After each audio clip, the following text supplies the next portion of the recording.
Good evening, Bahamas. Coming up tonight on our news. The opposition leader slabs the Christie administration for leaving some Baha contractors out in the cold. That story straight ahead. Former Contractors Association President Stephen Rinkle is encouraging Baha contractors to seek legal action for monies owed. That's coming up straight ahead. The Committee on Privilege holds its first meeting under its new chairman. That story straight ahead. The Democratic National Alliance slams Bahamas Power and Light on the rolling blackouts on New Providence.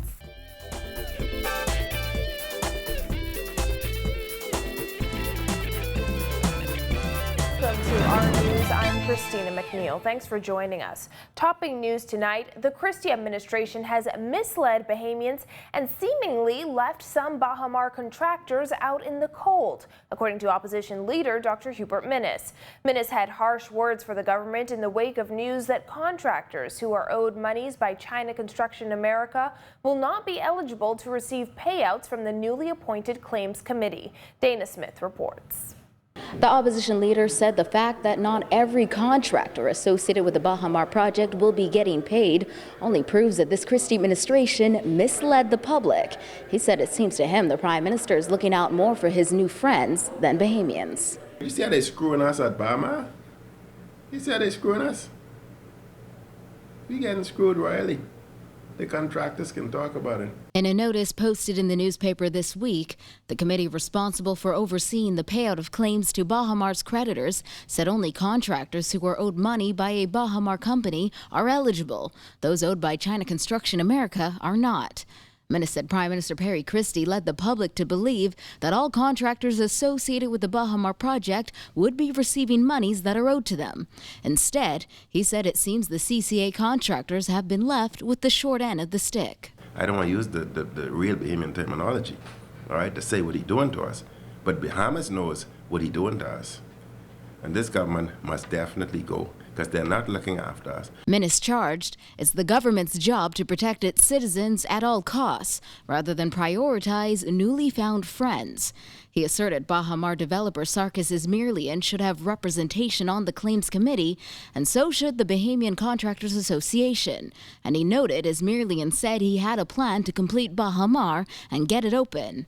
The opposition leader said the Prime Minister needs to give the Bahamian people the complete transparency they deserve. The Christie administration has definitely misled the Bahamian public, but that's nothing new. Reporting for our news, I'm Dana Smith. Thanks, Dana. Well, former Bahamian Contractors Association President Stephen Rinkle is advising those contractors who won't be included in the payout process should take legal action. Our Giorgio Sturp reports.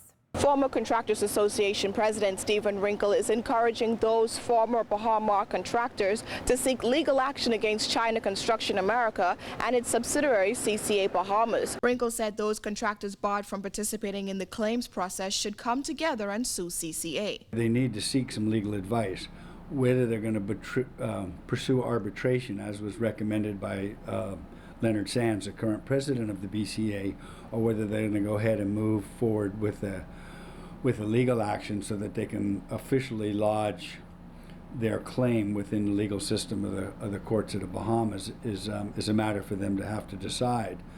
It does appear, however, that they're going to be left to their own devices to try to collect their funds. Rinkle said the public was led to believe that all Bahamian contractors would be paid most, if not all, of the money owed to them for their work on the billion-dollar project.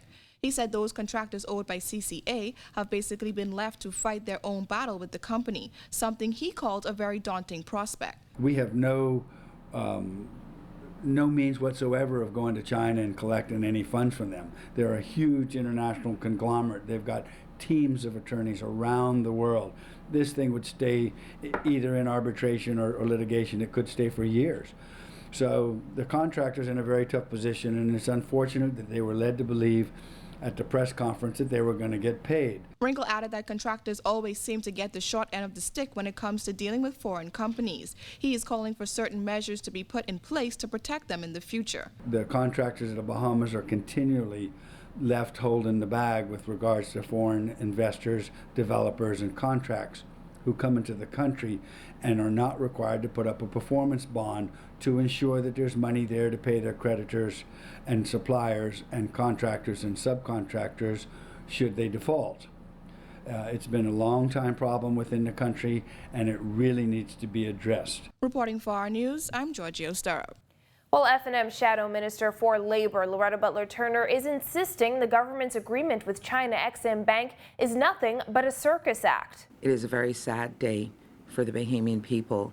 Once again, we find that the Prime Minister of our country has prematurely made pronouncements that clearly now that people are able to read the fine print, are realizing that he has misspoken once again. The Long Island MP added that she believes the Christie administration has created a disaster in the Baha Mar dealings.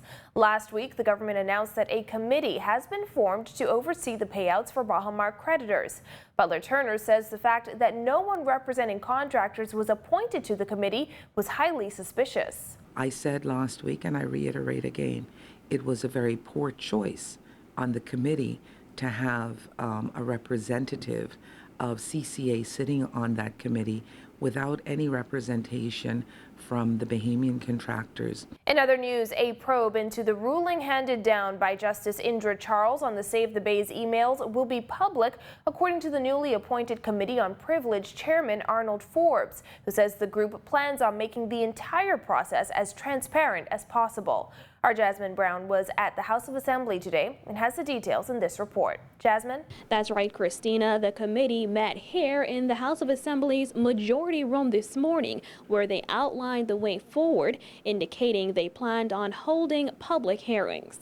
We don't want to do this in the dark. We want it to be open to the public and let the chips fall where they may. Today's meeting came 1 week after Seabreeze MP Hope Strawn was named as the last member of the committee, which House Speaker Dr. Kendall Major has charged with probing Justice Charles' ruling.